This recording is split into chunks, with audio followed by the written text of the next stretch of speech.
Hey, I'm Kev Hillman. Welcome back to MXGP3, and Kev Hillman had a terrible outing in Italy last time out. Can he bounce back in the Czech Republic and Loket? As we are looking at the Loket circuit, a very hilly circuit. As you can see, the ride is incredible there. And again, you got those tight chicanes and tight corners like you saw previously in Italy. For a big jump to end it all. And there we go, and over the big jump to begin Kev Hillman's qualifying effort. And he's looking to bounce back on this intermediate ground after another poor outing in Italy. They won't be visiting there anytime soon.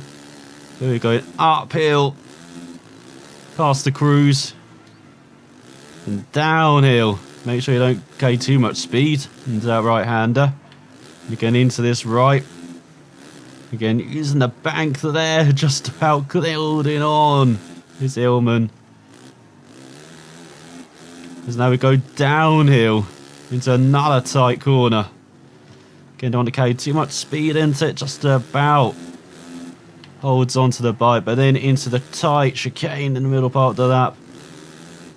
Trying to get a good exit, Hillman, who's go uphill and massively down again. We do have huge jumps here into the hairpin, and that's not how you want to take that right-hander, jumping over the inside. Then perhaps the trick is corner that right-hander because the camera's taken away from that corner. You can't really grip into the turf, into the surface on that corner, so very tricky corner to do. And then the fast right-hander at the end of that. Now you go downhill. Make sure you don't go off course too much like the hammer. But a 31.6 is good enough for the fastest out by 3 seconds ahead of the Honda. With Crowley in third on the KTM, and Nago in fourth on the Husqvarna. Remember, first race for Hillman on the Husqvarna. Then we've got the Yamaha, the Frenchman, in fifth, and Desailly in sixth on the Kawasaki, his former teammate. Konov in seventh. We've got Van Horbeck, the Belgians, running out the top 10 with Axo at the back. So fantastic qualifying effort. Can it carry over into the race? Now, as here we are preparing for the first round here in the Czech Republic. As the next sight, the teammate, Chartier, trying to get the TV time as well alongside Garcia, non-Honda. So we have the engine and get underway for 5 laps. 5 very hilly and undulating laps as well. So there goes Hammer, slotting in around the top 5. Up into 8th as a Frenchman. Gets the whole shot. But look at that, up into 2nd. But Crowley pushes his tighter rival ride into Koldenhoff and the Honda. Here comes the Hammer, trying to attack back on the Italian. They're going elbow to elbow, the championship rivals. And there's opening lap as you go into the hairpin. And oh! The Italian goes very wide, allows the Dutchman down the inside into 3rd. And it looks like Hillman's holding on to 2nd, and now he'll be looking to catch up to the Frenchman as they go uphill. In fact, he's trying to go over the top of the Frenchman. Doesn't quite work though. Then into the right, he runs wide, and Hillman takes the lead on the Husqvarna. Fantastic debut so far. Fast and qualifying and leads on this opening lap. Only thing missing is the whole shot. But it's very difficult to get that. It's just the way he starts races. He goes very wide into the right hand, and look at that, skirting the boundaries of the track. Makes it through. Maybe we could have powered a bit more out of that left-hander. So now go downhill into the hairpin. Well, we've got beautiful flow around this track. Especially Hillman, look at this. As he goes a bit wide though. Into the right as Tommy Searle, the Brit down from 13th on his Kawasaki. The Brit once again having a poor race. And it's only just begun. Sure, it can only get better for him. We will see. It's through the right hand. Very tricky corner again with those ruts. Making sure staying in the groove. If you don't, it's very easy to run wide as you go on to the 2nd lap of the race. For 32.1 on the opening lap. It goes very wide into the hairpin though, but you can see he's not tearing away from the field. The Frenchman's still in second. But you definitely want to take that inside mount up the hill though. You saw the Frenchman really killed his momentum. And he ran wide into this right-hander. And that allowed Hillman to strike. He's not having the best run through that section, no. So go downhill. Very fast right. Could probably take more speed through that corner. You can get more speed over that jump, but nick it up perfectly round the hairpin. The bike really is loving this intermediate surface. So is Hillman. Likes that when he can steer the bike with the surface. Finds it more difficult in Italy, as you saw in Mantova last time out. That was a horror show. Definitely his worst weekend of the season. I hope it will be his worst weekend of the season. But he's definitely bouncing back beautifully here. Oh, the Brit's down again, this time from 16th. So he's working his way up the order nicely. And the Kawasaki man caught out again in the middle part of the lap. Seems to be a very similar area to the first lap. You go to the end of this second lap. And midway through this race, looking dominant with a 31.8 now. The second lap, it wasn't even that perfect. Made quite a few mistakes, but he is motoring away now from the opposition. Nick it out on the right hand side. They're just going uphill again towards the start finish line. Jump well. The Hammer motoring downhill. As the Belgium out from 9th. Had a pretty good run. That has been ended, unfortunately, for him. Unfortunately, that's been the case for quite a lot of races as well. Seems to be a regular fall on we've seen this season. The likes of Alex Snow, the Frenchman, most of the Frenchmen. It's taken the middle groove. They didn't get into the ruts there through that chicane, but it doesn't seem to have hurt him too much. You can see they're starting to build again during this race. And the final lap will really be able to use them, especially into this corner. You can see the bike just skidding over the top. And that good momentum, good jump there over the billboards. So easy to hit them and clip them. And a beautiful set of mounds as well.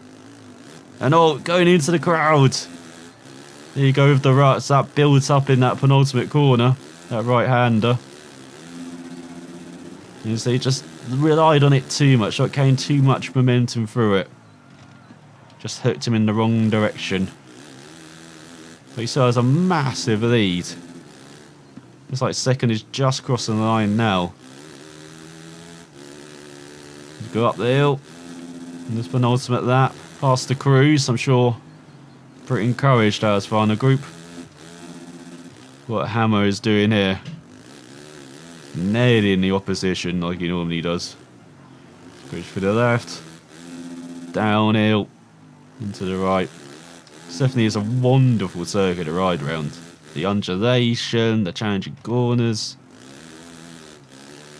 Really does have everything. But everything right. So that's nicely through the ruts. See the crowd cheering on the left and the right. We'd like to be on the inside, I'm not sure, over that jump.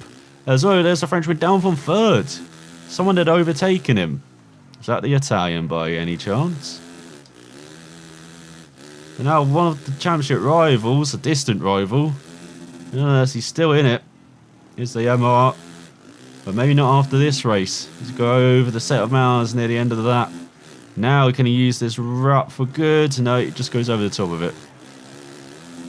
As we approach the final lap of this race, it has been a masterclass. Hillman dips into the 30s, 30.8. That's despite not taking the last couple of corners that well. Can he even push towards a 29? Maybe too optimistic. But he definitely has a good handle on this circuit. And his Husqvarna handling beautifully. No real difference between the bikes. We can tell the Honda, the Kawasaki, and now the Husqvarna. Got to try the KTM out. then you've got the Yamaha, the Suzuki. Got a great range of manufacturers in MXGP. And that's the one thing that bike racing really does have. Over car racing in most car racing series, just so many manufacturers, even in the World Superbikes, which you think is not that popular. That's got Kawasaki dominating it, and then Ducati is their main rival. But then you also got BMW there, got MV Agusta, got Honda. You've got quite a lot of manufacturers, Yamaha as well. They're trying to catch the big dogs of Kawasaki. Will they do that in 2018? Will someone top Jonathan Ray? I don't expect it, but I would love to see Chaz Davis and Ducati do it. Just like the Hammer dominated here in the first race in his debut on the Husqvarna, as he won by almost 20 seconds out of Naga, with Kohlenhoff in third, the Sally fourth, Yaisa in fifth. Then we have the Frenchman recovering to sixth, ahead of Caroli. Not a good round from the Italian in seventh on the KTM. And then the Russian in eighth, Swiss in ninth, and Chartier in 10th. So Husqvarna 1-2, as well as looking further down. Tommy Silva covers to 18th, despite a couple falls with Alex Noah and the Swede not scoring any points. So can Hillman make it a perfect weekend and an overall? As there we are, strapping in for the second race in the Czech Republic. Everything goes smoothly as the first race, as there's Townley, Richarte in the mid-pack, trying to get the TV Thomas alongside Crowley and Honda. And we are underway. Great start. Oh, look at the Czech rider, Slovenian, being held back. Also Crowley has almost got a whole shot Hillman for the first time this season. Instead, it goes to the Kawasaki of his former teammate.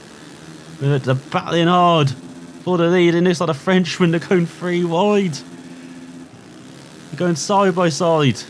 But it looks like Hillman has got it. He's got the lead already, and the Frenchman goes wide into the hairpin.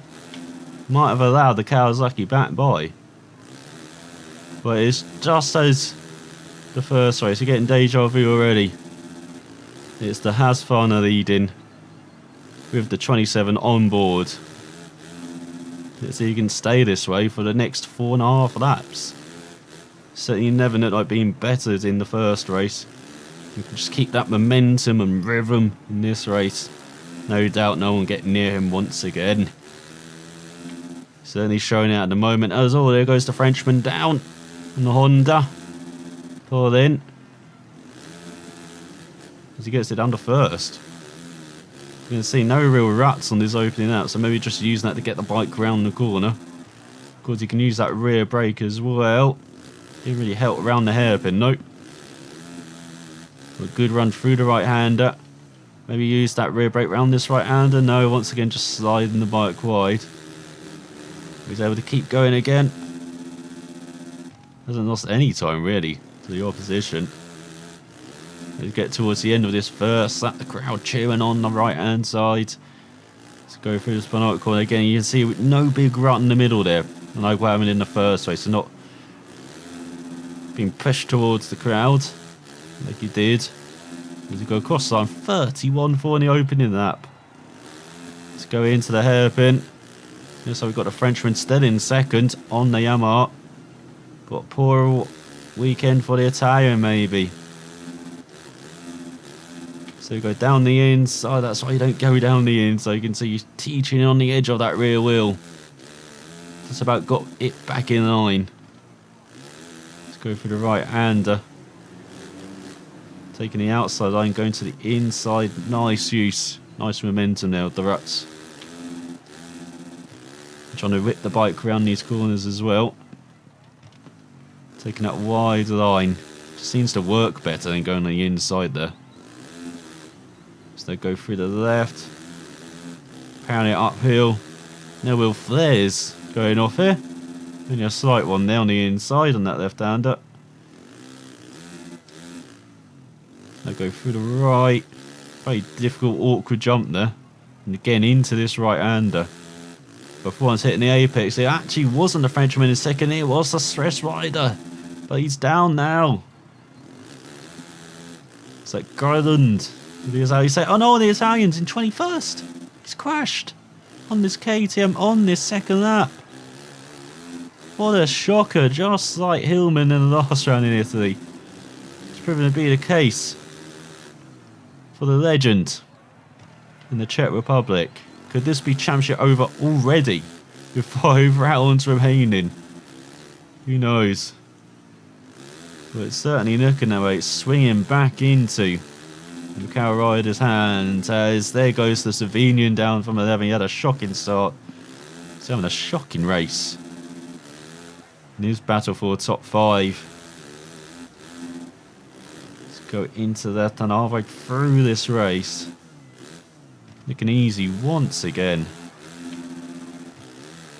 Now I've seen quite a lot of Supercross footage being released from Las Vegas. They're showing some replays. Because of course the game coming out in a couple of weeks. Remember, that's why I'm playing this, you know, before it comes out. And from what I can tell from the gameplay, this other boats handle very similarly. Hopefully that is not the case, because you can't truly tell from a video the bike handles, but it looks similar with how the riders react, how the bike is in motion, it looks similar. So I'm wondering if they tried something different in the early gameplay videos from last year and then have changed it back to this kind of style. That looks like the case, but if I'm wrong, you know, if they have improved things. And Supercross is not just MXGP3 reskinned. That is the big Roy. But yeah, I've been keeping up with the Supercross as well, and they've had a new carnival event this past weekend that I'm recording it, in Anaheim. They had 3 races, and the winner was going to be aggregate score. Whoever got the lowest score over those 3 races won. It kind of was like pre-war motor racing, Grand Prix racing back in the 1930s when the European Championship, as it was decided by lowest score. So you get certain amount of points for winning, and then you get high points for finishing, I think it was outside the top 6 or 9, or top 10.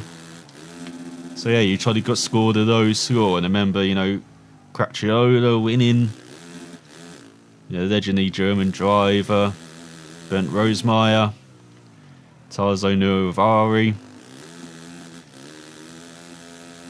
They're all winning championships in that era. Fantastic era of racing. Really got to look back at that era again. Research some more. It's not that well known actually. Pre-war racing now. It feels like, you know, from the beginning to the 1930s, we've kind of glossed over it, especially official Formula 1, as that started, of course, in 1950. So they don't really talk about the pre-war greats, which is a huge shame. There are some fantastic drivers, some fantastic races as well. Fantastic machinery before the Second World War broke out. With the German propaganda machine of Auto Union and Mercedes building these beasts with rear engines, unbelievable brake horsepower, just looking insane as well, the cars. Of course, he also had Alfa Romeo run by Enzo Ferrari, before he established Ferrari after the war, and broke away from Alfa Romeo. Of course, went against them in the 1950s, and later in the 70s and 80s. He returned to Grand Prix racing. But yeah, fantastic era, and so yeah, just seeing that amount of event with lowest score wins just remind me of that. But you also have that, of course, no matter Cross of Nations, where lowest score wins. But yeah, interesting looking event. And they do have that 3 times this season. I think it's at Atlanta, and I forget where the other venue is, but yeah, Supercross trying things. I'm not so sure it maybe worked out, but it's very interesting to follow and see if they do it again next season. As Hammer just dominated once again. He is flying on this Husqvarna. He's not taken that step back and then gone back further. He's just gone forward on this machine, flying over 20 seconds, winning this race now. Ahead of the Yamaha of the French, with the Honda in third of the Russian. Then the Kawasaki in fourth. Great result from Desailly and Van Horbeck, rounding out the top 5 on the Yamaha, ahead of his Swiss teammate who fell from second. Could have had easy at the podium. Naga on 7th. And calling off in 8th. Trexier, in 9th on the Kawasaki, ahead of Tommy Sell. Good recovery from that horrible first race. There's the Italian, recovered to 13th, ahead of the Honda. Nezpalin in 15th on the other Honda. Italian in 18th. And it looks like the Italian Husqvarna and Alex have not scored. So a perfect weekend for Hillman, ahead of the Frenchman on Yamaha. And then the Kawasaki in 3rd. Good weekend from Desailly with a couple of 4ths. Then the German in 5th on the Husqvarna, or 4th. And then the Russian in 5th. And then looking further down there is Caroli in 10th from the KTM. 22 points. He's lost 28 points from this weekend. Horrible week with Alex scoring no points, of course. So in the championship, it's a lead back up to 78 points, if my mouse is correct, ahead of the Frenchman, just 2 points ahead of the Italian. 80 points back when you know, like he was right back in it. He's once again out of it, as we've got 5 rounds remaining, 10 races remaining this season. A maximum of 250 points on offer. As we've got the German in 4th, and Slovenian ran out the top 5, 30 points ahead of the Kawasaki, then holding off the Russian and the Swiss, and the Honda ran out the top 10. Looks like 2 points ahead of Van Horbeck. Tommy Sell on 13. That's now at the back by a single point now to the Swede. Has maximum reputation earned, and credits and skills have gone up in brake and form edge and control to 89. And let's see if Hillman can keep rolling on this Husqvarna next time out round the Sandy Lommel circuit in Belgium. Another fast track just like the Netherlands circuit, visible the 3rd round of the season. Can he just be as successful next time out as he was in that 3rd round? Find out then. South watching, I'll see you next time.